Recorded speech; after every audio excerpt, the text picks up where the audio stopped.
So there's lots of talk at the moment about the return to work and the return to the office and what that will look like and how it will be implemented. But actually, businesses should also be considering what they've learned from this huge home working experiment that we've all had to undertake. Prior to this, obviously, a lot of businesses are sometimes reluctant to have people working from home. Sometimes that's because they think that people lack productivity while they're at home, or maybe it's just because the roles are not capable of being undertaken from home and they maybe don't have the technology in place. But I think as time has gone on and we've seen that this isn't going to be a short-term thing, there's no easy solution. I think people are realizing that there isn't going to be a back to business as usual. So hopefully attitudes to home working and flexible working have changed. I think there's lots of things that businesses will need to consider, and there's lots of benefits but also challenges. So I picked out 3 of the key points for consideration. The first, I think, is that it will give people the ability to recruit from a wider pool of labour. So hopefully people aren't going to restrict their job searches anymore to offices that are within a certain distance of their houses.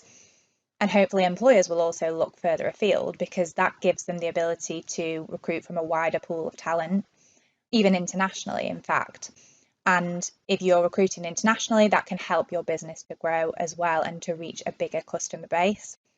I think that will also in turn benefit the environment because less work-related travel is best for the environment, and obviously that should help your business meet its sustainability targets, which will also be high up on the agenda.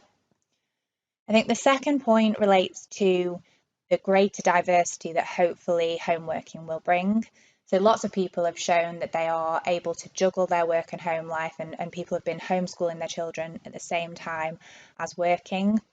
And maybe they've been taking shift patterns, for example, one parent looking after the child while the other works and vice versa. And I think that given that we're in sort of a 24/7 world of work now, the whole 9 to 5 model is inevitably not going to be a thing anymore.